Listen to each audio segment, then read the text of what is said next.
Adam Thielen's near touchdown summed up the night and the season's end in one play. Almost, but not quite. Fresh off a miraculous finish, the Vikings hit Philadelphia looking for more magic and an NFC crown.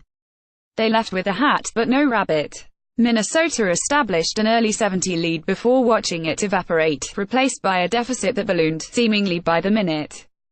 Eagles quarterback Nick Foles morphed into the best version of himself, displaying razor-sharp accuracy and completing 26 of 33 passes for 352 yards and 3 touchdowns.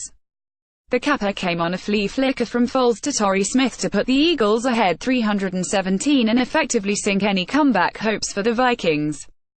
A 387 loss in the NFC Championship game again left the Vikings one win shy of the Super Bowl, much like they were in 2009, 1998.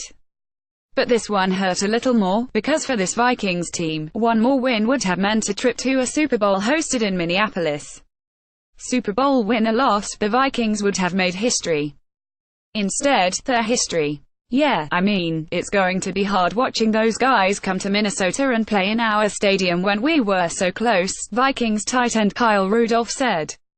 But, like I said, this loss doesn't take anything away from the guys in this locker room that busted their tail all season long. To win 14 games is hard in this league, and you've got to tip your hat to every guy and everything that they've done for this team. But, like I said, it's going to be hard to watch them come play in our stadium next week.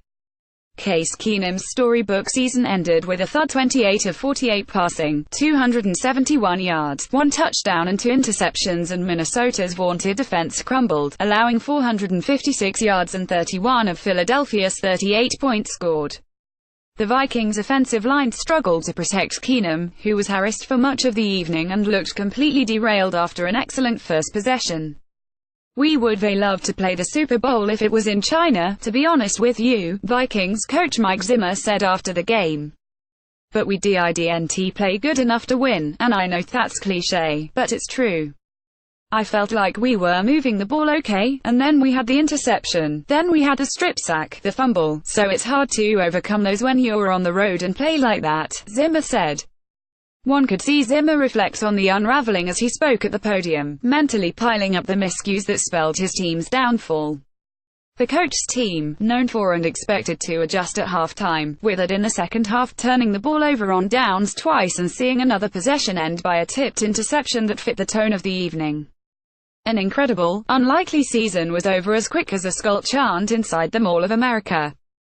The Twin Cities are now saddled with greeting the team that just decimated its own on the doorstep of football's greatest stage, playing hospitable Midwestern host to midnight green-clad fans ready for their team to do battle with the league's reigning champion.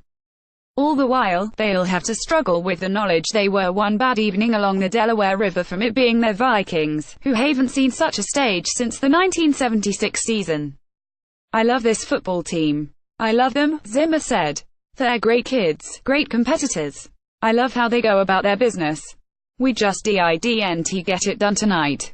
They'll have 2 weeks filled with reminders, and many more after that, to reflect on what went wrong and determine how a season that seemed destined for a Lombardi came crashing down in Philadelphia.